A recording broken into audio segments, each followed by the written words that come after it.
There you go. Thank you.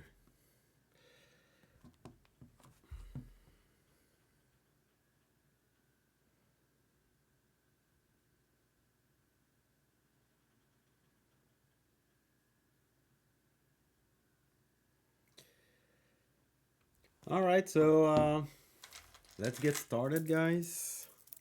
Again, I hope you had a great evening and morning so far. Uh, that should be a pretty quick PMS anyway. Um,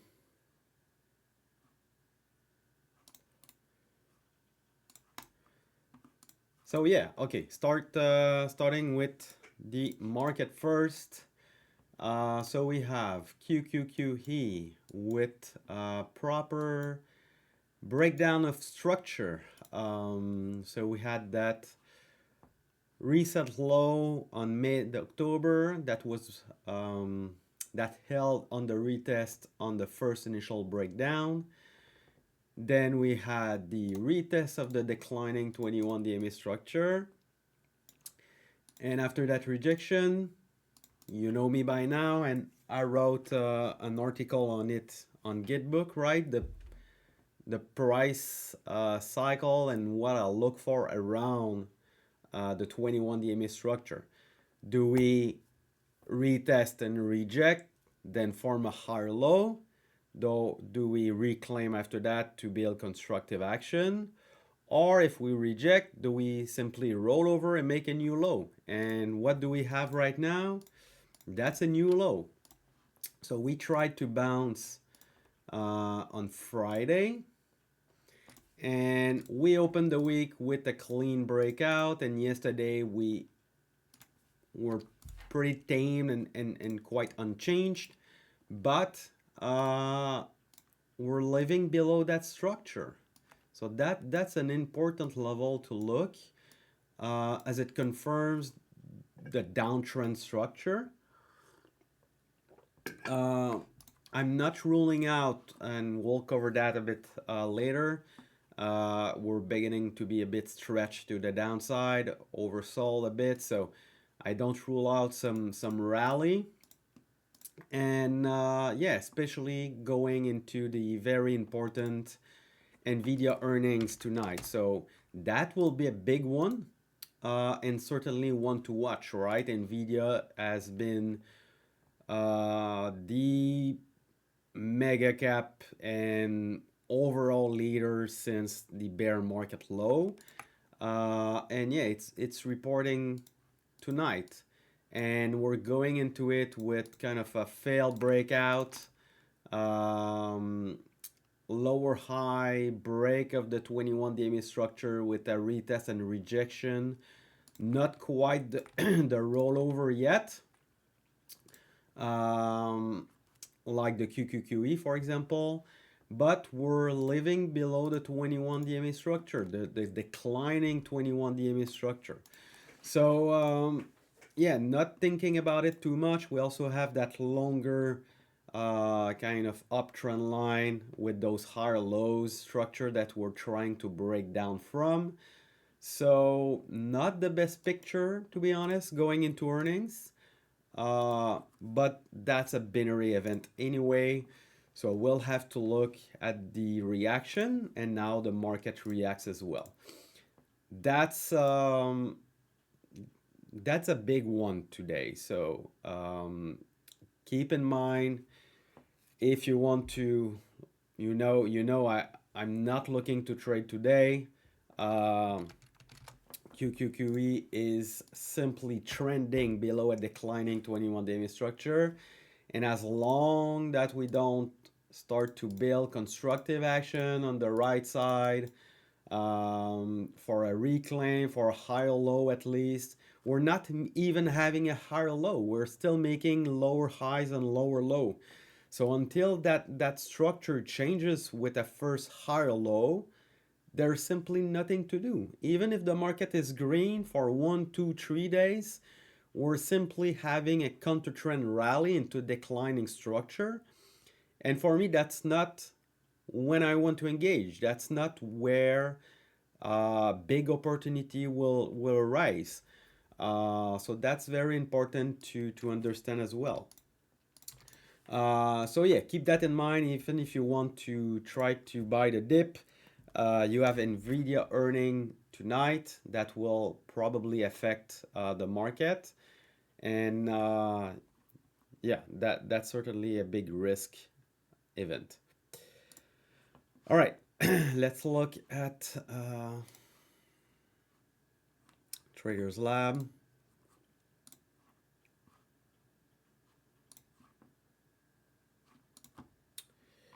All right, and looking just at the internals, we have the credit spreads um, above a rising 21 DMA structure. We have the VIX as well, and breaking out from that multi-month base as well.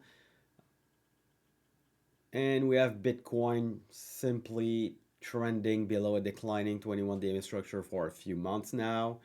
Um, Maybe there's a setup.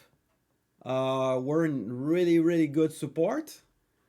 We're right into the volume bars structure. So usually when we retest the support, the volume bars and the volume moving average, the market or in that case Bitcoin tends to bounce, right? So should we buy Bitcoin of that support, guys?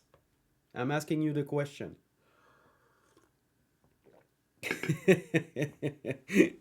We can have a bit of fun, right? All right, that was my my joke of the day. Um, all right, so you know I track McClellan summation closely, oscillator and summation for which side the wind is blowing. And right now, we're accelerating to the downside. We're not uh, trying to stabilize, we're not trying to hook up, we're simply accelerating to the downside, and we're just knocking at the door of being oversold. That's a dangerous spot to be honest, especially with Nvidia earnings.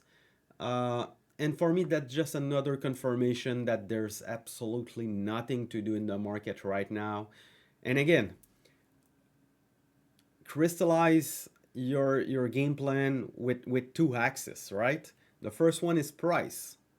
Um, First one is price. So price is in a confirmed downtrend structure below the 21 DMA, the declining 21 DMA structure. That's the first thing. And the second thing is the McClellan summation proves and shows that breadth is contracting and accelerating to the downside.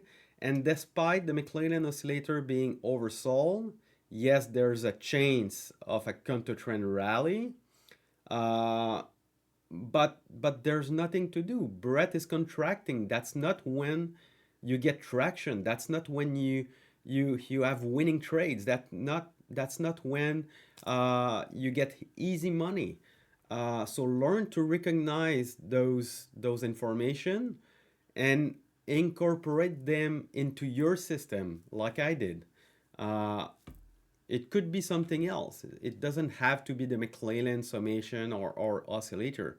That's what I found to be the best for my trading style, what I found best to be reliable.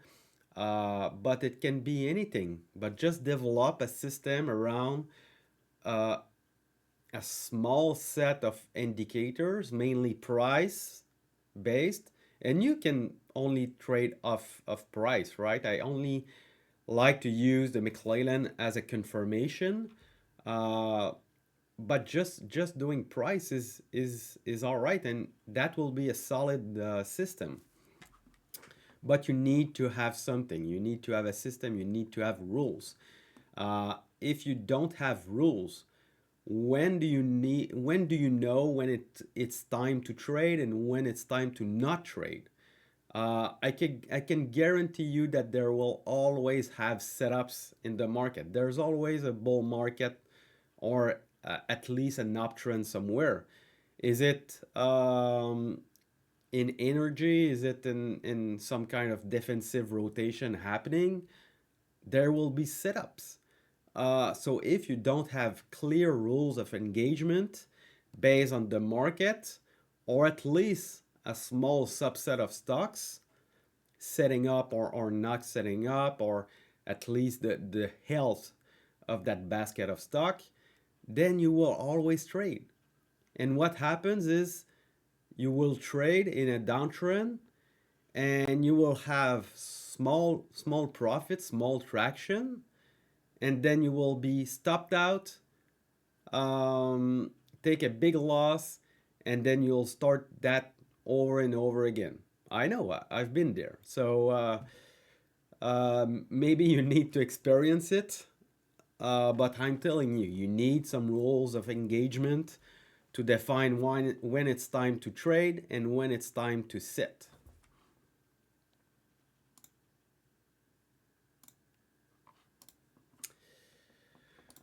All right, and maybe just looking, and if you have questions, guys, throw them um, at me, because there's no portfolio to review, there's no focus list, right?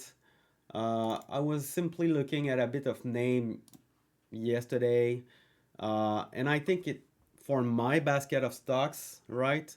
It gives good feedback as well. What are the leaders are doing, right? So you have Micron, which is on a tier, right? Um, we're right into the 21 daily structure, but what I don't like is kind of the volatility on the way up. It's increasing, it's picking up. Maybe it needs time to base. I don't know. It didn't break the structure yet, but it's kind of at risk, to be honest. Until that broke the 21 DMA structure after not triggering that entry on November 12th, broke down and just trending lower below a declining 21 DMA structure. AMD was an important name. Leader, build a lower high, and just broke yesterday the 21 day structure. So that's another clue. You have VRT. So that might be some consolidation and constructive action at the recent swing low pivot.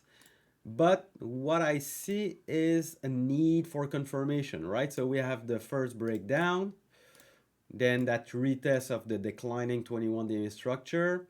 And now what we do we build into that, into kind of a not a higher low but a shakeout, and then we go for the reclaim, or we have that rejection and rollover happening today.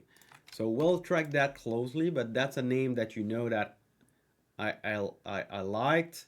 I still like the larger breakout, but unless it gives me a proper entry along with the market green light, then I just observe.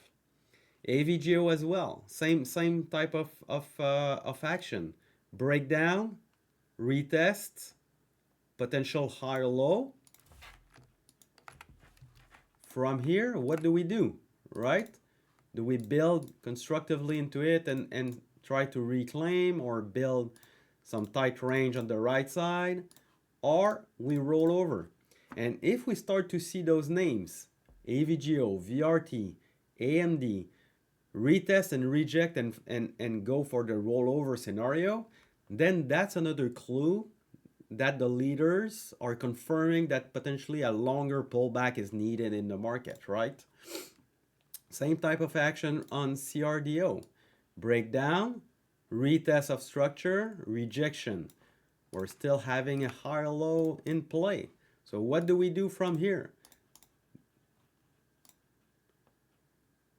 SoFi is one that we could see maybe that retest from here on the oversold counter trend rally. PLTR breakdown, tried to bounce off that recent swing low, failed, and broke down from the inside day yesterday. CLS, same type of thing. Breakdown, retest, and still a higher low in play. So we're kind of in an observation with these liquid leaders. Some broke to new low, started to roll over. Some are still just having their rejection after the initial breakdown.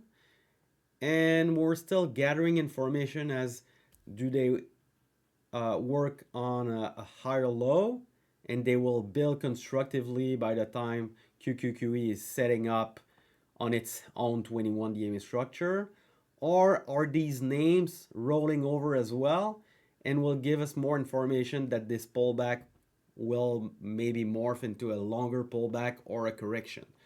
So that's all the information that I'm gathering right now. I'm tracking this small subset of stocks along the other one in TradersLab as well. All right, so a big question. Let's go. I have seen your text on why you use QQQE and some comments here and there. I know you also use NQ. Yeah. I have reviewed the indices extensively, and my conclusion is that certain aspects of the market can be better reflected when considering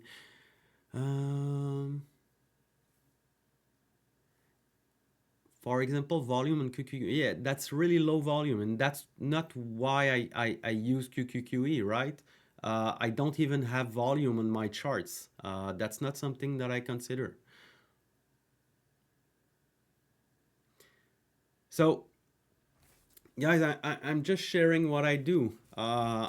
If you backtested QQQ rather than QQQE, and for you volume is important, use it. I'm not here to push up into your throat anything, guys. I'm just sharing what I do and why I do things. And yeah, QQQ is good. But you have to understand that in markets like 2021 and a bit like recently, where the mega caps are holding the indices, and you need to understand the mechanic. It's simply that QQQ is weighted towards the mega caps, and like the top 5 mega caps are like 40% of the QQQ. So if the market is crap and the mega caps are holding up, then you're not having traction, breadth is declining, and the QQQ will give you a setup. And that's what happened recently right here, right? Right here and even right here. So yeah, sometimes it holds better. But for me, I just found out that just like you back tested, and for you it works better with QQQ. I back tested and I found that QQQ is better for me. So that last setup was here, and after that we had the breakdown. And if I didn't trade the retest here and here, because I was kind of hesitating between QQQE and QQQ, because we had those set up on QQQ, but I should have listened to myself and my system, then I would have stayed out of that flush and that flush, which accounted for my whole drawdown this month. And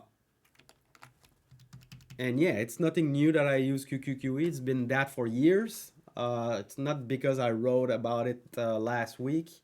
that it's new. I'm using QQQE for a long time, since 2021, and that's why it's integrated into TradersLab TLMM dashboard as well.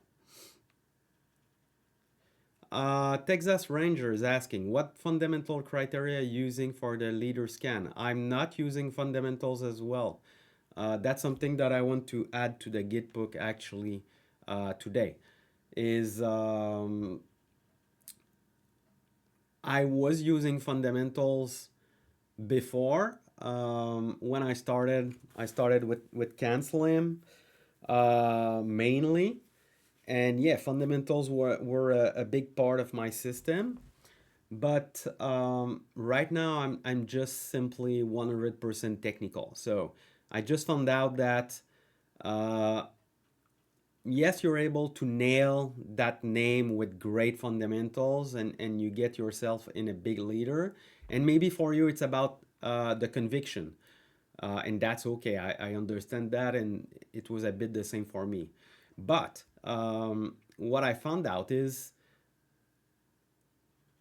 stocks moves on anticipation, on estimates, and what the analyst and institution think that they will make in not right now, but in 3 years, 4 years, 5 years, 10 years. They're really forward looking in their valuations, right? So um, very often I was missing all the big leaders because they didn't have triple digit sales and EPS. They were not having that return on ROE, that return on investment and equity that CanSlim use. So yeah, I simply stopped tracking fundamentals and only rely on technicals nowadays. Um, there's analysts and people far more intelligent than me that are building models to analyze where that business will be in 5 years, what will they generate, what type of growth. Uh, and I just don't have the knowledge, the expertise, the time, and the commitment to do that. So I'm just relying on liquidity, constructive action, and relative strength. And what I found is usually when the names are leading, they continue to lead. When they have institution flow and big liquidity and they trade clean, it's because institutions are behind and they're supporting the stocks on every pullback. And that means that the institutions that are accumulating that stock believe that the estimations and the valuations are much higher. So if and that's what I found out for me. Again, maybe you gain some conviction with the fundamentals, but for me, I'm just relying on relative strength and on the accumulation of the institution in those names.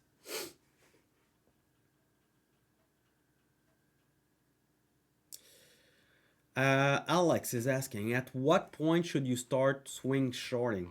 For me, it will be so. Look, even in April, um, I shorted that, right? But and that's why I reintegrated futures. I'm much more open to trade via futures because of everything that I explained in the Gitbook, and you can go back and see. Because of the mental toll, because of when you start to short, you have to manage that exposure, and managing exposure in multiple position is taking a toll, right? It's mentally challenging. So when we get those larger pullback and correction, what I like to do is trade those retests, but via futures. And when I gained the confidence that it's not simply a small pullback, but a larger pullback or a correction.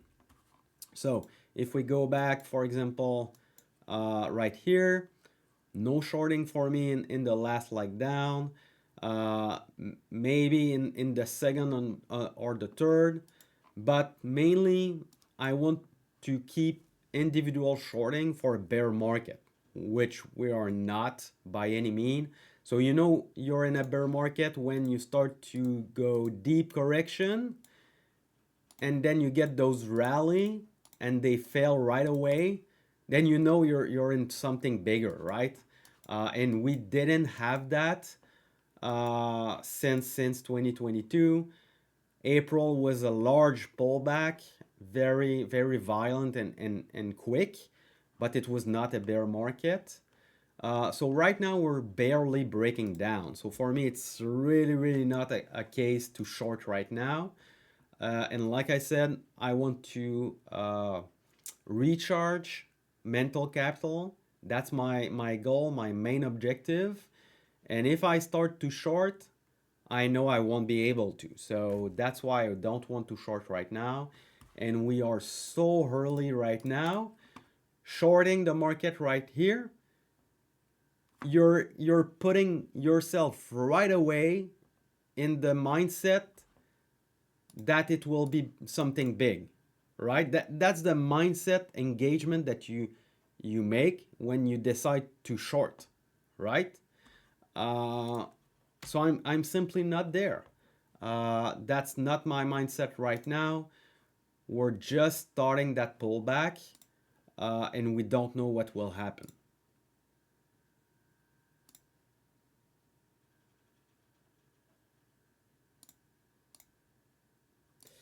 So Udo is asking, in the case of shorting the future, do you apply the trimming and profit taking? Yeah, same setup, same system. I'm not having a secret system for futures. I'm trading the same way.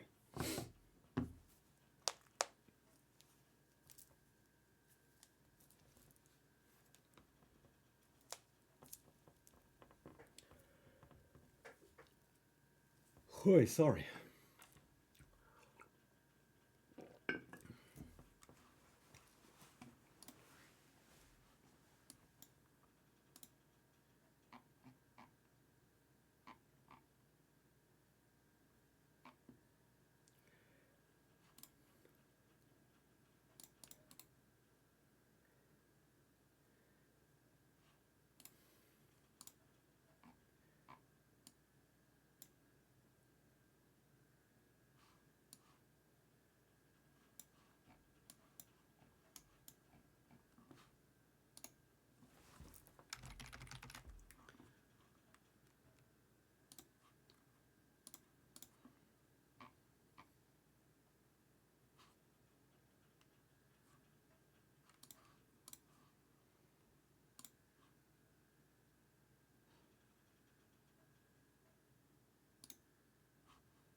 And when you look at Micron, look at this. I'm just bringing back my old 21 DMA structure counter, right? It's been 72 days above the 21 EMA. Maybe it's an old version. I don't know if I consider, but we're 3 standard deviation in time above the 10-year average. Um, is it okay to just shake out and pull back below? It actually needs it. That's how far and how stretch those memory leading names were and are.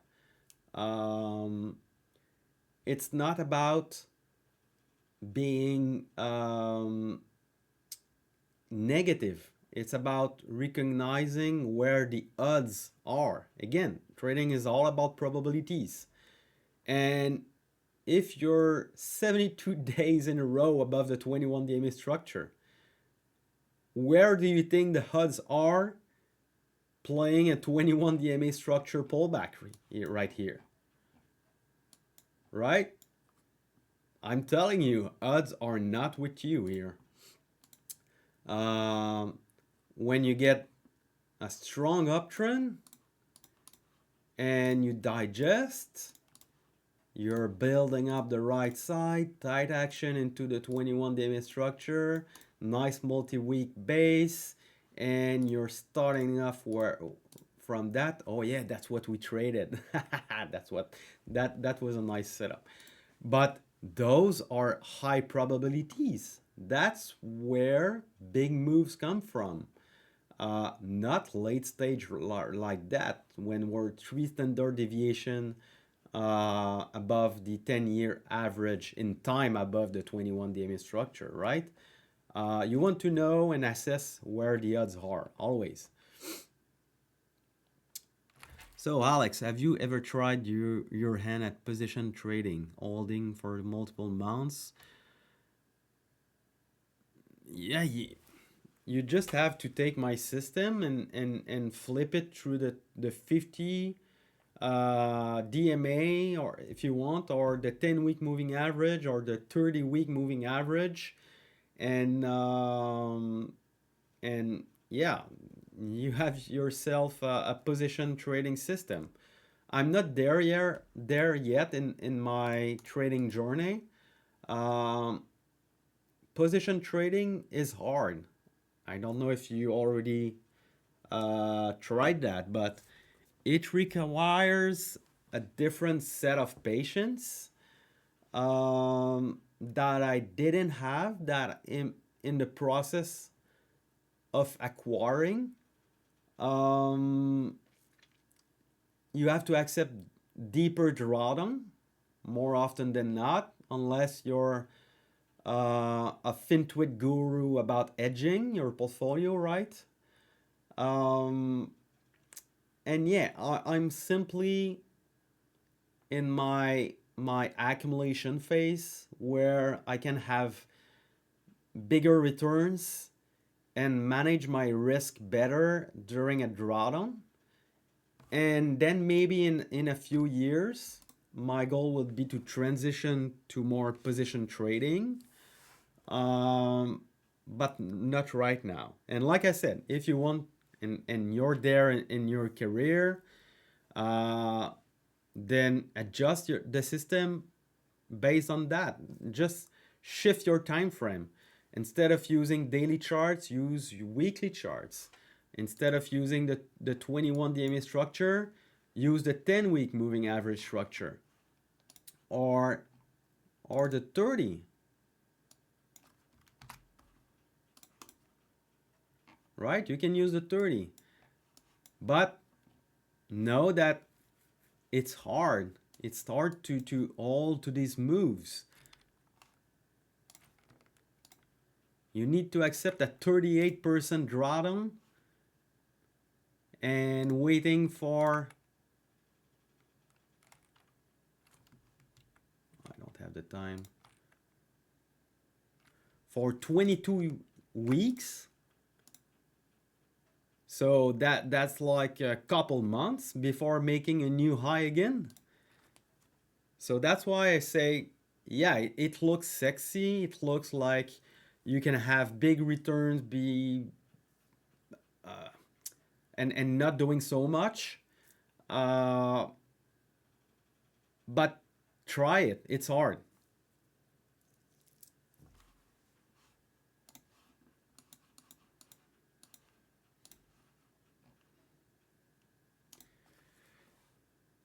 And why change something that is working so well? I'm always asking myself the same question. Everything is sexy. The grass is always greener elsewhere. But why change something that is working so well? Just for changing, just for chasing maybe something better? Yeah, sometimes even the 21 DMA feels like position trading to me. Yeah, because you're a day trader, my friend. That's why.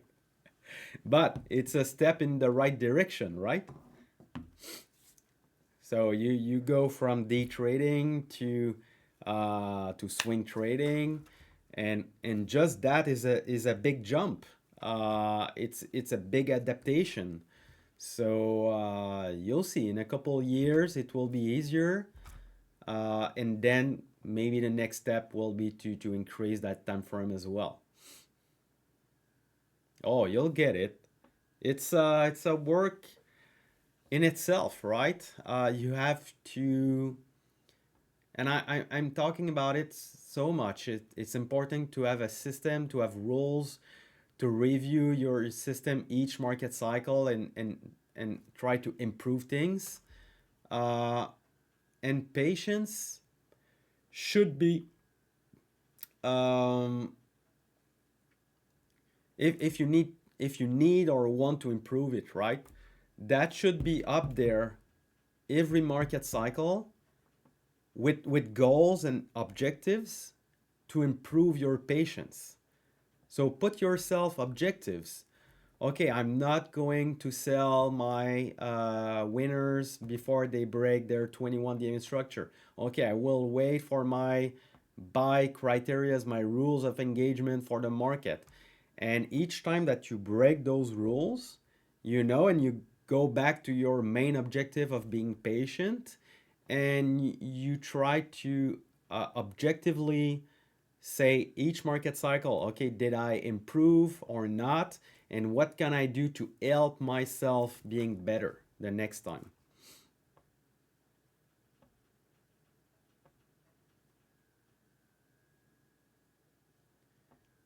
Okay. Pandit is asking because you have a longer term account.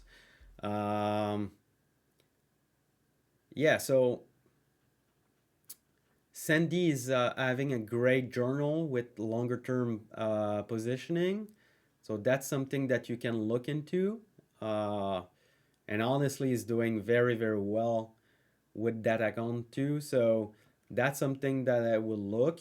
But like I said, you can definitely just use my system with different time frame, and yeah, either on the weekly, or you can go on the daily, and see you're basically playing that entire rally from April, and NQ is trending above and just breaking down. So find what fits best for you, but you need to accept. But I know that you really already know, because that's something that you do on the side in another account. But yeah, just changing the time frame, but understand that it will come with other challenges in terms of drawdown and patience needed. Yeah, yeah. Banu is saying that you cannot rely on willpower, must follow rules. If you don't have rules, then emotions will trade for you. That's for sure.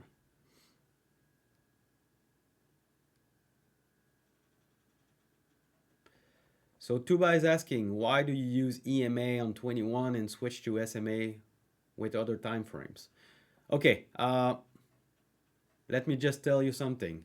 Moving averages are not magic. They only work because enough market participants use them. Institution, traders, anyone.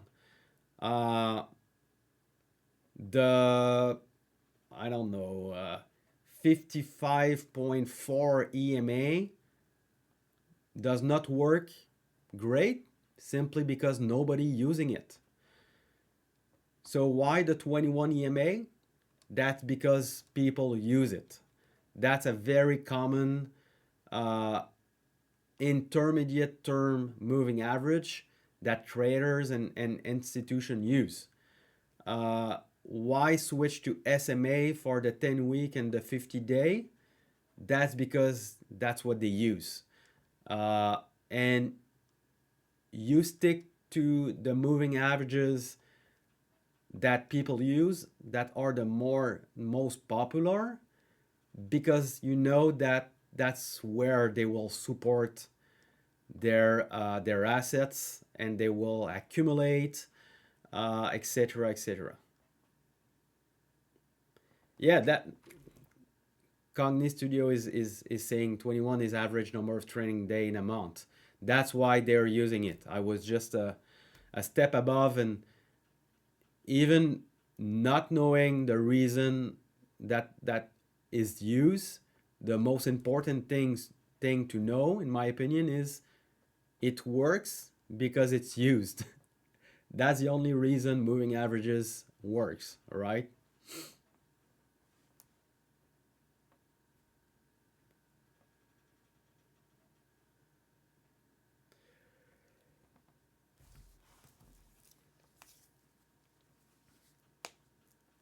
And you have in TradersLab, you have those most commons, if you want to know. Let's take this. Right, so you have the 5 SMA, 18 SMA, 21 EMA, 50 SMA, 10 EMA, 20 SMA, 40 SMA, and 200 SMA. Then on the weekly, you have the 10, 30, 18, and 40 SMA. Nothing exponential on the weekly, but that's mainly the most common moving averages. All right, guys, 9:26. I have to get ready to buy everything at the open, right? No, sorry, that's not the game plan. So, game plan for me today: price below a declining 21 DMA structure in QQQE, McClellan summation in a downtrend below declining 10 DMA and accelerating to the downside, and liquid leaders trading below 21 DMA structure, rejection, and there's a set that started to roll over, making new lower low, and others are trying to build higher lows, but we're still in observation if they will roll over or they will confirm that higher low and build constructive action into the 21 DMA structure for eventually, if the market firm up, give us good low risk entry in the next few days or weeks, right? We're still in observation mode, no trading today. And keep in mind, you have NVIDIA earning as well at the close. All right, so take care, everyone. Have a good day. Bye-bye. Cheers.